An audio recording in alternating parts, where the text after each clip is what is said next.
सर्वेभ्यो नमः। देववाणी संस्कृतं यूट्यूब चलदृश्यं प्रति भवतां भवतीनां च हार्दं स्वागतम्। मित्रों, तर्क संग्रह लेखकः श्रीमदन्नं भट्टः, कक्षा संख्या 31 को आज पढ़ेंगे। 31 को 30 कक्षाएं आपको पढ़ानी है। ठीक है, यह तर्क संग्रह पुस्तक है, इसको आधार बना करके पढ़ाया जा रहा है। ठीक है,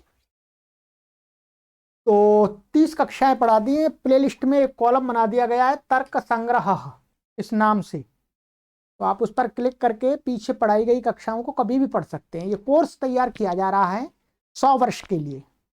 100 वर्ष तक इस तर्क संग्रह को अपने घर पर ही बैठे बैठे कोई भी निःशुल्क पढ़ सकते हैं। ठीक है, चलिएगा। और ऑनलाइन अध्यापक, ऑनलाइन पढ़ाने वाला मैं हूं। ठीक है, मैं ही पढ़ा रहा हूं। मेरा नाम है आचार्य श्रवण कुमार, व्याकरण दर्शन निरुक्त वेदाचार्य। ठीक है, तो आपको विस्तार से पढ़ाया जा रहा है ये। तो गत कक्षा में हमने आपको 2 पढ़ाए थे, कारण क्या होता है और कार्य क्या होता है, ये आपको पढ़ा दिया था, कारण और कार्य। ठीक है, विस्तार से पढ़ा दिया था। फिर हमने आगे ये पढ़ा था कारणस्य भेदाः, कारण के भेद। कारण के भेद कितने हैं? तो यहाँ पर कारणम त्रिविधम, कारण 3 माने गए हैं। न्याय दर्शन में कारण कितने माने गए हैं? ये जो 3 माने गए हैं, समवायी, असमवायी, निमित्त भेदात। एक समवायी कारण, एक असमवायी कारण और निमित्त कारण, 3 कारण माने गए हैं। ठीक है, अब इन 3 कारणों को हमें समझना है, ये समझना बहुत आवश्यक है। ठीक है, बाकी तर्क संग्रह पढ़ लेते हैं और न्याय दर्शन भी लोग पढ़ लेते हैं कभी कभी, पर जो समवायी और असमवायी कारण समझ में नहीं आते। निमित्त कारण तो समझ में आ जाता है। ठीक है, उससे तो पाठक ऊहा करके अपने आप थोड़ा सा समझ लेते हैं, परंतु समवायी क्या कारण होता है, असमवायी क्या कारण होता है, उसको समझने में थोड़ी कठिनाई होती है। ठीक है, तो यहाँ पर तर्क संग्रहकार के अनुसार हम देखेंगे कि समवायी कारण की और असमवायी कारण की और निमित्त कारण की क्या परिभाषा दी है, क्या लक्षण बनाया है। आइएगा, कारण के 3 भेद हैं, समवायी कारण, असमवायी कारण और निमित्त कारण। ठीक है, अब सबसे पहले समवायी कारण। समवायी कारण क्या होता है? तो समवायी कारणस्य लक्षणम, समवायी कारण का लक्षण बता रहे हैं श्रीमदन्नं भट्ट जी, और कहते हैं कि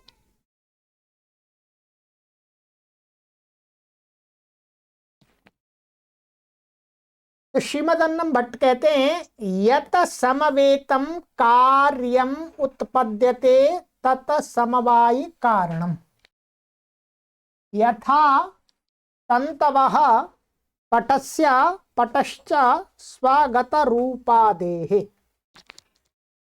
ठीक है, अब समझते हैं। आइएगा, कहते हैं कि यत समवेतम कार्यम उत्पद्यते। यत समवेतम का अर्थ हमें पहले समझना है। इसमें है समास, और समास है सप्तमी तत्पुरुष समास। समास है इसमें यस्मिन समवेतम,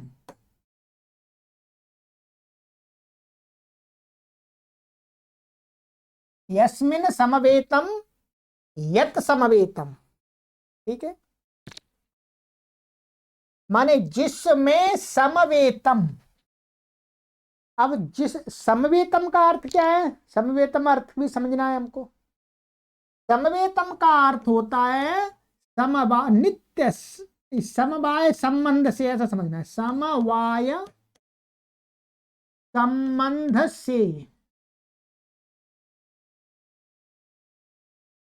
समवाय संबंध से, ऐसा लेना है। अब क्या अर्थ हुआ इसका? यत समवेतम कार्यम, माने जिसमें समवेतम माने समवाय संबंध से जो रहता है, कौन रहता है? कहते कार्यम, कार्य। तो यत समवेतम कार्यम उत्पद्यते, तो तत्समवायी कारणम, तत् माने वह क्या कहलाता है? समवायी कारण। कौन? यत, जिसमें समवाय संबंध से कार्य रहता है। जिसमें, तो जिसमें माने जिस कारण में, ठीक है, जिस कारण में कार्य समवाय संबंध से रहता है, वह कारण क्या कहलाता है? तत्समवायी कारण। अब यहां समवाय संबंध का भी अर्थ आपको समझ लेना है, क्योंकि समवाय का प्रयोग कम करते हैं व्यवहार में। समवाय का अर्थ है नित्य। क्या है? नित्य। तो अब अर्थ क्या हो गया? जिसमें नित्य संबंध से कार्य रहता है, वह माने जिसमें रहता है, वह कारण समवायी कारण होता है। जो न्याय दर्शन में, न्याय पद्धति में जो समवायी कारण होता है, उसी को वेदांत दर्शन में उपादान कारण कहते हैं। ये भी थोड़ा समझ लीजिएगा तो समझ में आ जाएगा। क्या? वेदांत में जिस कारण को क्या उपादान कारण कहते हैं, उपादान कारण कहते हैं, वही उपादान कारण, उसी उपादान कारण को न्याय दर्शन में समवायी कारण माना जाता है, समवायी कारण कहा जाता है। ठीक है? अथवा ऐसा कहिएगा, न्याय दर्शन में जो समवायी कारण होता है, उसी को वेदांत में क्या कहा जाता है? उपादान कारण।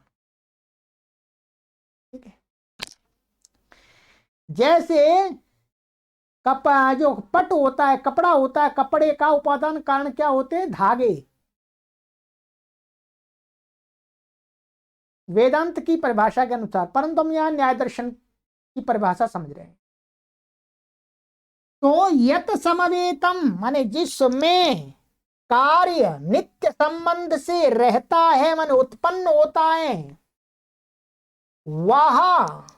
वह कारण माने वह जो आधार है, आधार भी कह सकते हैं, वह आधार समवायी कारण कहलाता है।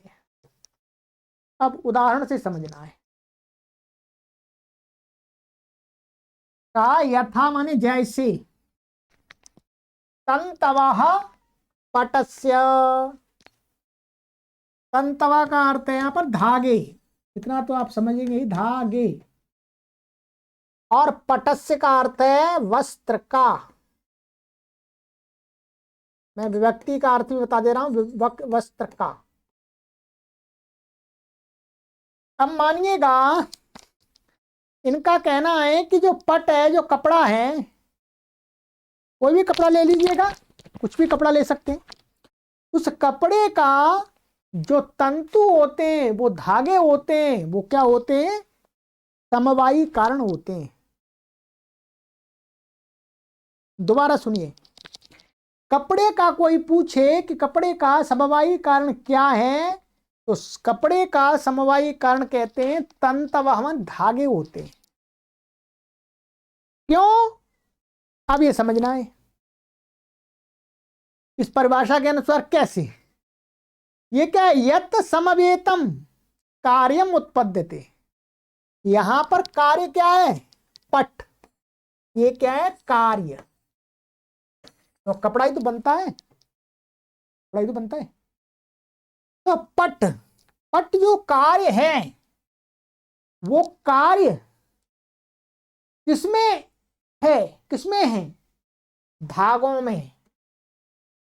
धागों में ही तो कपड़ा तैयार होता है। धागा उस कपड़े का जो सूत है, माने तंतवा जो तंतु है वो क्या है, उसका आधार है। और कपड़ा धागों में नित्य संबंध से रहता है। समवेतम माने नित्य संबंध से रहता है। जब तक कपड़ा है तब तक तंतु रहते हैं, अथवा जब तक तंतु है तब तक कपड़ा रहता है, ये ध्यान रखेंगे। तंतु नष्ट हो जाएंगे तो कपड़ा भी नष्ट हो जाएगा। तंतु, तंतुओं में एक बार यदि कार्य उत्पन्न हो गया कपड़ा, तो जब तक कपड़ा रहेगा तब तक तंतु रहेंगे, जब तक तंतु रहेंगे तब तक कपड़ा रहेगा। इस कारण से क्या है, जो वस्त्र है वो तंतुओं में नित्य संबंध से रहता है, नित्य संबंध से।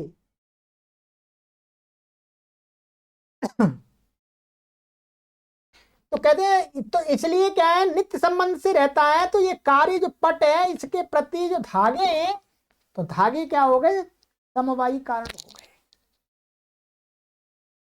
अब आप इसको वेदांत की परिभाषा में कहेंगे तो कोई पूछेगा पट का उपादान कारण क्या है, तो आप कहेंगे धागे हैं, वही हो गया। और आधार भी है, कपड़े का आधार क्या है, धागे। कपड़ा धागों में ही तो रहता है, उसी को यहां पर कहा है समवायी कारण। परंतु इतना आपको अवश्य ध्यान रखना है कि समवेतम माने समवाय संबंध से, नित्य संबंध से कार्य उसमें रहना चाहिए, तभी वो बनेगा। संयोग संबंध या कालिक संबंध आदि नहीं, नित्य संबंध से। अब ये तो आपको समझ में आ गया, ठीक है। ये मानिएगा ये धागे धागे और इनको ऐसे ऐसे मिला दिया तो ये कपड़ा बन गया, ठीक है। अब आपको इसमें एक गहरी बात और बताने जा रहे हैं तर्क संग्रहकार। वैसे आप इस बात पर ध्यान नहीं दिया होगा, पर जो न्यायकार मानते हैं तो उसके अनुसार यहां पर हमें समझना है। कहते हैं ये तो ठीक है, पट के प्रति पट का समवायी कारण क्या है, धागे। परंतु पट भी किसी का समवायी कारण हो सकता है। इसका वो आगे उदाहरण दे रहे हैं, कह रहे हैं पटश्च स्वगत रूपादेः। पट जो होता है, पट माने कपड़ा, उसके अंदर रहने वाला जो रूप है, रूप माने एक आकार। कपड़ा और कपड़े का आकार दोनों अलग चीजें हैं, ध्यान रखेंगे न्याय दर्शन के अनुसार, ठीक है। तो कहते हैं पट, जो पट है पहले जो कार्य था, अब यदि वो कारण बन जाएगा किसके प्रति, जो आगे स्वगत माने उस कपड़े के अंदर आया हुआ जो रूप आदि है, माने रूप आदि का। नैयायिकों का मानना है कि पहले धागों से कपड़ा बनता है और कपड़ा बनते ही एक क्षण के बाद उसमें रूप आता है, ध्यान रखेंगे। उनका ऐसा मानना, उसके अनुसार हमें समझना है। कपड़ा जैसे ही बनता है एक तत्क्षण उसमें रूप आ जाता है। हम फिर उसको कहते हैं ये कपड़ा इतना लंबा है, इतने आकार का है, या इसका ये कलर आदि है, ठीक है। ये माने कलर, रंग, आकार, लंबाई, चौड़ाई, ये सारा ये कह रहे हैं कि पट माने कपड़ा जैसे ही तैयार होता है तत्क्षण उसके बाद आते हैं रूप आदि, बाद में आते हैं, पहले पट तैयार होता है धागों से, ठीक है। इस बात को सूक्ष्मता से विचार करेंगे तब ये समझ में आएगी। मोटा मोटा तो आपको, आप कहेंगे कपड़ा बन गया तो रूप तो है ही उसके कपड़े के साथ, ये नहीं। नैयायिकों का मानना है कि पहले कपड़ा तैयार होता है, एक क्षण के अनंतर ही उसमें रूप दिखाई देने लगता है। अब एक क्षण का समय में हम अंतराल नहीं कर सकते, इसलिए हमें ऐसा लगता है कि कपड़ा रूप एक साथ ही तो बने नहीं। नैयायिक कहते हैं कि वास्तविकता यह है कि पहले कपड़ा तैयार होता है, फिर उसमें रूप बाद में आता है एक क्षण के बाद, जिसका हम सामान्य व्यवहार में ज्ञान नहीं कर पाते हैं। तो कहते हैं जो रूप है, उसका रूप है, कपड़े का अपना रूप है, वो कपड़े के प्रति क्या हो गया, कार्य। कपड़ा बना, कपड़ा बनने के बाद में फिर उससे रूप उत्पन्न हो गया, तो रूप क्या हो गया, कार्य। अब उस कार्य का कारण क्या है, वो रूप कब आया, जब कपड़ा तैयार हुआ। तो वो रूप कहाँ रह रहा है, पट के अंदर। तो पट क्या हो गया, जब तक पट रहेगा तब तक रूप रहेगा, और जब तक पट का रूप रहेगा तब तक पट रहेगा। इसलिए पट में जो कार्य रूप आदि आकृति आदि लंबाई चौड़ाई है वो नित्य संबंध से रह रही है। इसलिए क्या है, स्वगत रूप आदि का ये पट क्या हो जाएगा, कारण हो जाएगा। कौन सा कारण हो जाएगा, समवायी कारण। तो आपको समझ में आना चाहिए समवायी कारण। इन्होंने दिया पट का, अब हम मानते हैं घट का। क्या, घट, पट घट ये प्रसिद्ध उदाहरण है, इसलिए इनको देंगे। नैयायिकों के अनुसार जो घट है, घट, उनका मानना है कि पहले क्या होता है, मिट्टी और पानी को मिलाते हैं, उसका लेई बनाते हैं, लौंदा बनाते हैं, फिर डंडा और चक्र की सहायता से कपाल बनाते हैं। क्या बनाते हैं, कपाल। दो कपाल बना लेते हैं, ठीक है। दो कपाल बनाने के बाद, दो कपाल का अर्थ है दो खप्पर, खप्पर बोलते हैं देशी भाषा में। तो जब दो कपालों को मिलाते हैं तो घड़ा बन जाता है। क्या है, दो कपालों को मिलाते हैं तो क्या बन जाता है, घड़ा बन जाता है, घट। अब यहां पर देखेंगे, घट का जो घट है, कार्य है, वो समवाय संबंध से, नित्य संबंध से, किसमें है, कपालों में। भाई कपाल के मिलाने पर ही तो घट बन रहा है, मिट्टी के मिलाने से घट नहीं बन रहा। मिट्टी के पहले कपाल बना लिए, फिर कपाल क्या हो गया, कपाल मिलाने से घड़ा बन रहा है। तो जो घट जो कार्य है, घट जो कार्य है, तो घड़ आंखों से दिख रहा वो नहीं, वो तो उसका रूप है घट का। तो जो घड़ा है, घड़े को बनने में कारण क्या है, और भी बहुत सारे कारण है, परंतु जो समवायी कारण वो क्या है, कपाल, दो कपाल। तो जो दो कपाल हैं वो घट के प्रति क्या हो गए, समवायी कारण। क्योंकि जब तक कपाल रहेंगे मिले हुए तब तक घड़ा रहेगा, और जब तक घड़ा रहेगा तब तक कपाल रहेंगे, नित्य संबंध से, ठीक है। अब इससे आगे घड़ा बन गया। अब घड़ा जैसे ही बनता है तत्क्षण, एक क्षण के बाद ही, तत्क्षण का अर्थ उसके क्षण के बाद ही, उस क्षण के बाद ही उसमें रूप माने एक आकृति आ जाती है। तो आकृति कार्य हो गया, उसका कारण क्या हो गया, घड़ा। तो क्यों, घड़े में ही वो आकृति है, जब तक घड़ा है तब तक आकृति है, उस जो रूप आदि उसका है, और जब घड़ा समाप्त तो रूप आदि समाप्त। तो इसलिए घड़े में रूप आदि भी नित्य समवाय, नित्य संबंध से रहते हैं, समवाय संबंध से रहता है कार्य रूप। इसलिए घड़े का जो रूप है, उस रूप के प्रति घट क्या हो गया, समवायी कारण। और घट के प्रति, घट कार्य के प्रति समवायी कारण क्या हो गया, दो कपाल। और जब नीचे आएंगे, दो कपाल हैं, उस एक जो कपाल, एक या दोनों कपाल, दोनों कपालों का समवायी कारण क्या हो गया, मिट्टी। क्या, मिट्टी।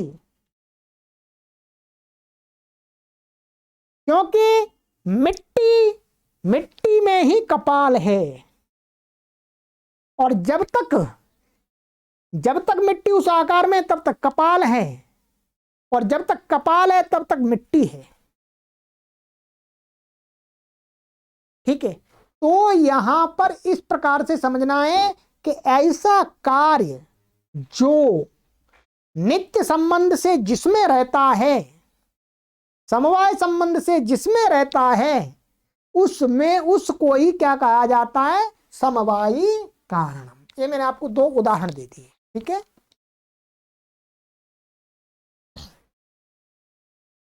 तो अब आपको ये समझ में आ गया होगा यत समवेतम।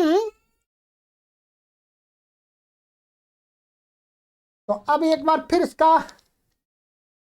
आवर्तन कर लेते हैं कि समवायी कारण क्या होता है। यत समवेतम कार्यम उत्पद्यते तत् समवायी कारणम। यत का अर्थ है यस्मिन, जिसमें, समवेतम, समवेतम का अर्थ है समवाय संबंध से, नित्य संबंध से, कार्यम कार्य उत्पन्न होता है, जिसमें होता है, यत यस्मिन, तस् तत् माने तत्, वह समवायी कारणम, वह समवायी कारण कहलाता है।